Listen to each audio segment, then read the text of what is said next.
over a sacred site called SOGOREA'TE in Vallejo.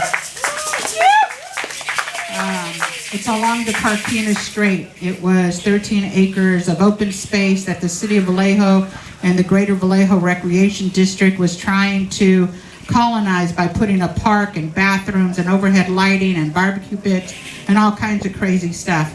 It's a place where our salmon come home from.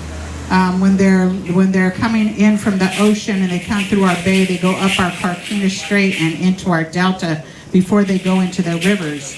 And they do the opposite. When the babies are fries, they come down the rivers and through our delta where they turn into from freshwater fish to saltwater fish, and they go out into our bay and our ocean. So it's a sacred place that had two shell mounds that were on it, where freshwater and saltwater meet together and create this magical place.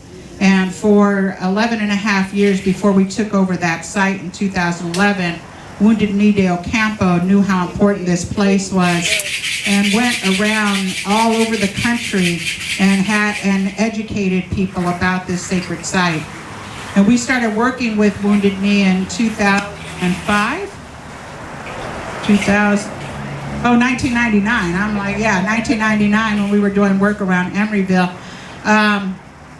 But we, we've been doing work around sacred site protection, but in 2011, during that 109-day occupation,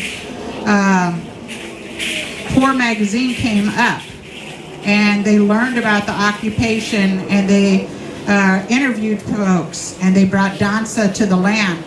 And there was ceremony there on the land for many different people, but the danza that was there, that they brought, that energy that they brought, congealed our relationship for over all of these 14 years.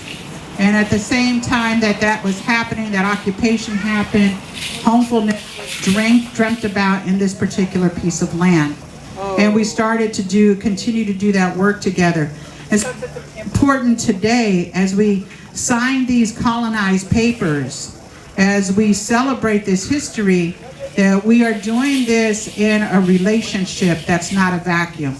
It was not something that, when Tiny reached out to us and the Homefulness crew reached out to us when they got this piece of land, they asked permission, could they do this work here?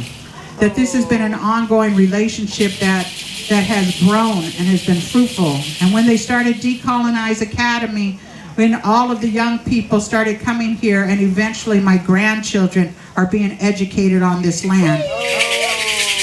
When we start talking about how our relatives that we have worked with and that have suffered because of violence of colonization and because of homelessness, we recognize all of those folks here, and we plant a garden that they will forever be a part of this land. And so we are so blessed as SOGOREA'TE Land Trust, as Confederated Villages of Lashawn Nation, to be a part of this dream and these miracles that are happening on this piece of land that we are going to continue to unsell. And so just thank you so much for that.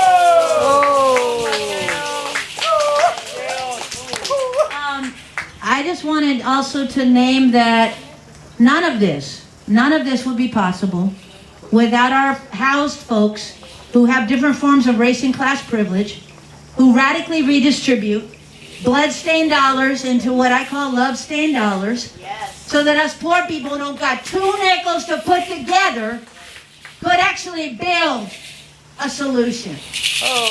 That is not magic, relatives.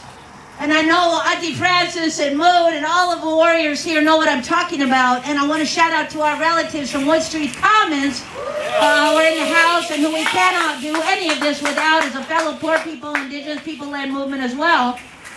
But I want to say that teaching people out of what they have been taught, air quotes, aka capitalized and colonized for hundreds of years, is not easy to do. So that process was started many, many years before us. But in Poor Magazine and my Mama D, Iba Yeye, she was like, everybody is lied to in capitalism. And white culture isn't good for anybody, even white people. And so I want to lift up that Mama is here today. She's most definitely smiling. Mama didn't give no compliments, you know, because she had been tortured her whole life. She had been hated and tortured and destroyed as an orphan, as a mixed-race child, in foster homes or what she called torture homes.